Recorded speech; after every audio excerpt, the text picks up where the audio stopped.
Olá, eu sou a professora Thaisa e hoje nós vamos dar continuidade à nossa quarta unidade, aplicações atuais do sensoriamento remoto. Então, o sensoriamento remoto, como a gente viu aí durante toda a disciplina, a gente tem muitas vantagens em trabalhar com ele, né? E quando eu falo sensoriamento remoto, eu estou falando das imagens de satélite, das imagens de drone, das imagens aéreas, de todos esses gráficos e imagens que a gente pode trabalhar com determinados objetos sem que a gente tenha contato direto com eles, né? Então, a gama de informações é muito grande. Então, a gente tem várias vantagens em trabalhar com sensoriamento remoto. E trabalhar com áreas maiores e com um custo menor é uma dessas vantagens. Como, por exemplo, a gente pode trabalhar hoje com a Amazônia inteira, entender seu processo de desmatamento, o processo de queimada de grandes incêndios florestais, sem que eu precise estar na floresta amazônica. É claro que se eu precisar fazer um campo, uma jornada de campo, um trabalho de campo para aferir alguma coisa, é importante. Mas também se eu não precisar, eu consigo fazer isso tudo remotamente. E essas imagens hoje, a maior parte das imagens de satélite, pelo menos essas imagens que eu tenho uma certa multitemporalidade, como é o caso da Landsat, eu vou tê-las de forma gratuita, tanto na NASA, no site do Earth Explorer, como também no site do INPE. Então, eu tenho imagens do Landsat, do Sibers, do Sentinel.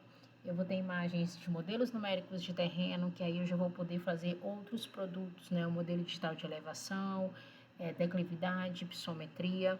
Então, tudo isso eu posso estar produzindo a partir dessas imagens que me são fornecidas de forma gratuita. E aí, como eu disse anteriormente, o sensoriamento remoto me dá a possibilidade de estar realizando estudos com alta temporalidade. E o que isso quer dizer? Então, eu consigo ter imagens de 1972, por exemplo, até agora, 2024. Então, eu consigo entender como que uma paisagem de um determinado local, ela se transformou, né? Como que ela está hoje e como é que ela era em 1975. O quanto de floresta nativa que eu tinha numa área e o que eu não tenho mais, o que mudou, o que virou pastagem, o que virou silvicultura, o que virou monocultura. Então, entender todas essas mudanças da paisagem atualmente é muito importante. Hoje, nessa nossa unidade 4, eu trago para vocês algumas aplicações que a gente trabalhou utilizando o sensoriamento remoto em seus mais diversos produtos. Essa primeira publicação, né, é a análise do uso e cobertura da terra e suas relações com o fogo nas terras indígenas no município de Amarante, Maranhão, Brasil.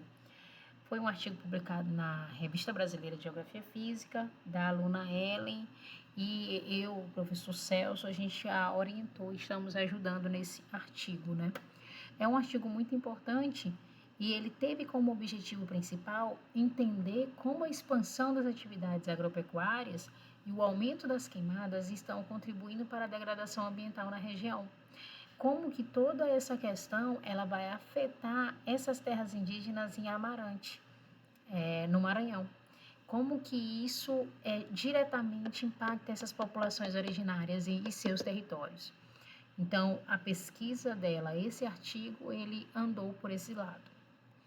Aqui a gente traz o mapeamento, a Ellen ela fez esse mapeamento, né, a localização e a caracterização da área, dessas 3 terras indígenas que ela trabalhou. Então, o limite territorial que ela utilizou foi o limite de Amarante, mas vocês percebem que as terras indígenas, o limite vai além desse município, né? Cricati, Governador e Araribóia foram as 3 terras indígenas que ela estudou.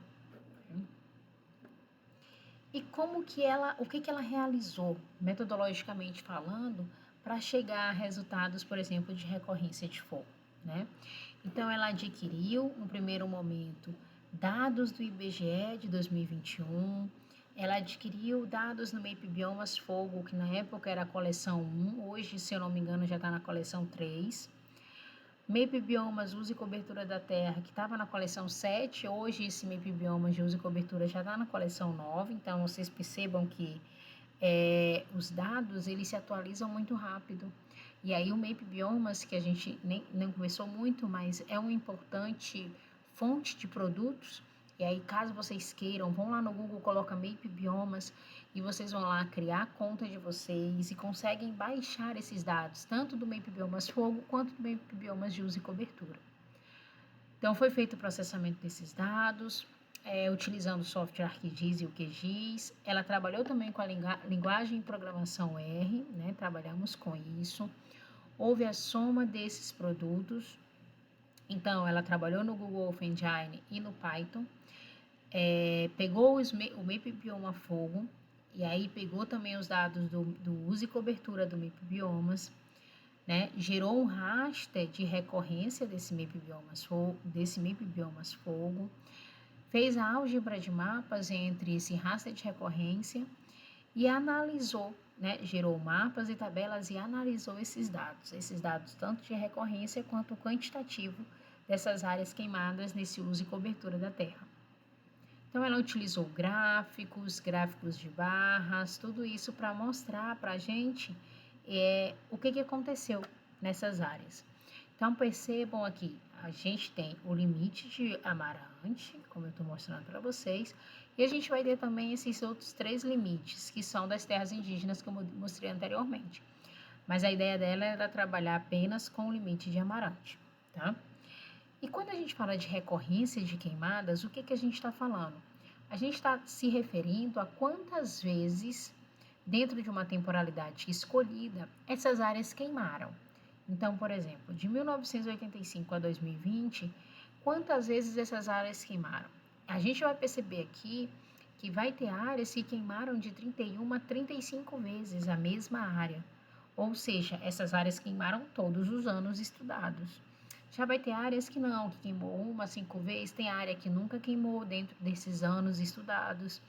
Então, a gente vai perceber, por exemplo, que a ATI A2 aqui, a ATI Governador, ela é uma terra indígena que tem maior problemas com essas áreas queimadas, que já queimaram de 26 a 35 vezes a mesma área.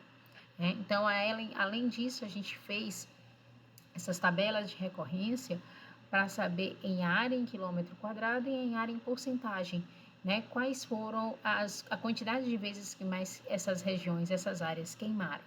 Então, aqui a gente pode ver, por exemplo, de 1 a 5 anos foi a que mais queimou, que é o amarelo, que vocês viram lá, de 6 a 10 anos, mas também a gente teve algumas áreas, poucas, mas tivemos, que queimaram de 26 a 30, e pequenas áreas que queimaram de 31 a 35 anos.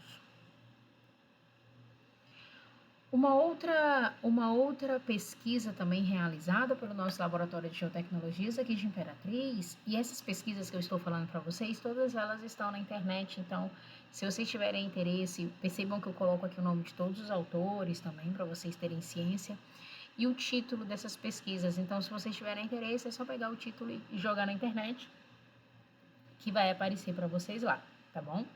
Então, a outra pesquisa foi a análise das mudanças de uso e cobertura da terra na região metropolitana do Sudoeste Maranhense, um estudo na interface de transição entre Cerrado e Amazônia. Então, percebam, o primeiro artigo, o sensoramento remoto, ele foi utilizado para trabalhar com cicatrizes de fogo, com áreas de queimadas, de incêndios. Agora, a gente já vai trabalhar com as transformações no uso e cobertura, tanto no bioma de Cerrado quanto no bioma de Amazônia, na região do Sudoeste Maranhense. E qual foi o objetivo principal, o objetivo geral desse trabalho, né? Ele teve como propósito caracterizar alterações no padrão de uso e cobertura da terra, em decorrência especificamente da pastagem da soja na região metropolitana do Sudoeste Maranhense. Almejou-se identificar em tais municípios potenciais interferências no ambiente dos biomas, notadamente na Amazônia e no Cerrado. Então, só para vocês entenderem, quando a gente fala sobre essa região metropolitana do Sudoeste Maranhense, a gente está se referindo a esses 22 municípios que fazem parte dessa região metropolitana, tá? Começa aqui de Itinga do Maranhão e vai até aqui Carolina, toda essa área, Amarante, Sítio Novo. Então, todos esses municípios estão dentro do que a gente chama hoje de região metropolitana do Sudoeste Maranhense, tá bom? E o que foi utilizado? Né? Como que a gente chegou a esse trabalho para entender essas mudanças na paisagem? Então, a gente segue essa ordem de adquirir essas imagens, como eu disse. No trabalho da Eduarda também, a gente fez uso do MAP Biomas, uso e cobertura, para fazer e para baixar esses dados no MAP Biomas de uso e cobertura. A gente usou o Google Earth Engine, né? Que é o programa que vai direcionar você a baixar esses dados, e aí você vai trabalhar com códigos, mas a professora, eu não sei mexer em código. Lá é bem trivial para você estar trabalhando e conseguir baixar. E, professor, onde é que eu vou conseguir fazer isso sozinho? Daí eu indico para vocês alguns vídeos no YouTube. Se vocês colocarem como baixar dados do MAP Biomas, vai aparecer uns vídeos no YouTube bem fáceis de você, e vocês vão conseguir fazer isso sozinhos e conseguir baixar dados para qualquer área do Brasil, né? Hoje está até expandindo para a América do Sul. E vocês vão conseguir baixar esses dados que queiram para os trabalhos de vocês, tá bom? Então, ela fez aí um processamento, né, de selecionar a região, a coleção que queria, tabela de atributos e por aí vai. E fizemos o download dessas imagens em TIFFs e as tabelas em Excel. Aqui a gente vai ter os mapas, na verdade, sobre as transformações nessa região. E o que mais a gente percebe, vocês vão ver o que está em verde mais escuro é a área de floresta nativa. O que está em verde mais clarinho é formação savânica, que é o nosso cerrado. E o que está em amarelo é a entrada de pastagem. Então, percebam que de 85 a 2022, como a pastagem ela não chega nessa região.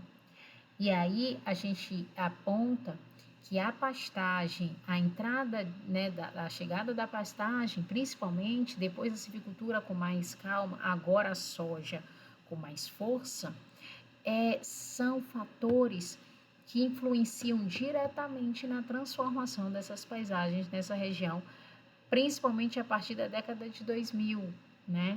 Mas aí esse estudo a gente puxa desde 1985 e o impacto ainda é maior quando a gente vê isso, né? Então, no trabalho da Eduarda, a gente chegou a essa conclusão, de que a pastagem, principalmente, é um grande vetor de mudança nessa região do sudoeste maranhense. E aí a gente traz mais um artigo para vocês sobre essas questões de recursos ambientais. E aqui é uma pesquisa sobre inundação e alagamento em uma bacia hidrográfica do rio Bacuri, em Imperatriz, Maranhão. Então, é esse monitoramento por meio de um modelo chamado REND Model, né? Um modelo desenvolvido pelo pessoal do Instituto Nacional de Pesquisas Espaciais.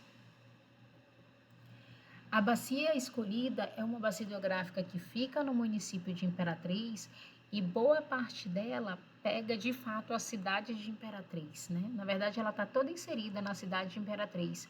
E isso traz uma complexidade muito grande para essa bacia hidrográfica, porque ela é uma bacia hidrográfica basicamente urbana.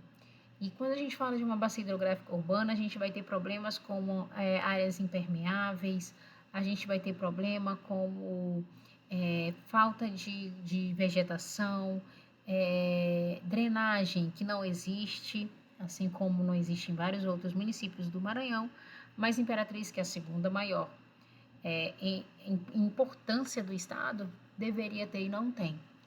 E aí essa bacia hidrográfica, ela acaba que é uma bacia hidrográfica bem complexa de ser estudada. Aqui é um mapa que foi feito a partir de relatórios da Defesa Civil do município de Imperatriz.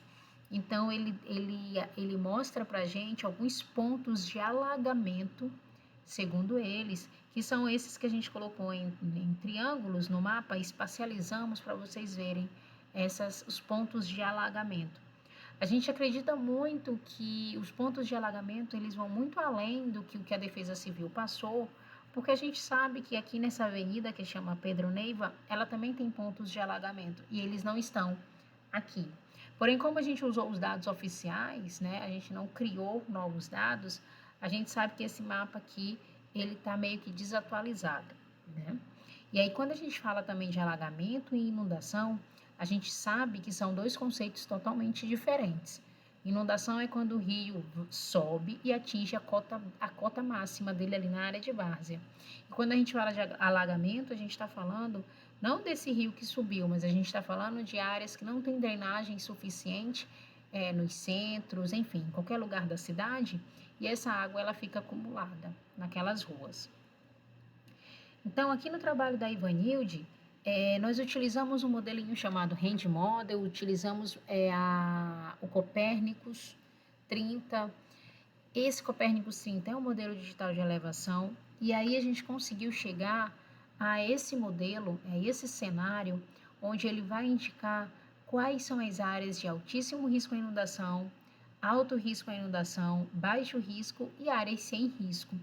E a gente percebe que, basicamente, essa parte que fica mais próxima à foz da bacia hidrográfica, que é onde fica o grande centro da cidade de Imperatriz, ela está toda classificada em altíssimo risco à inundação. E aí a gente se pergunta, é verdade? E aí quem mora aqui, é verdade.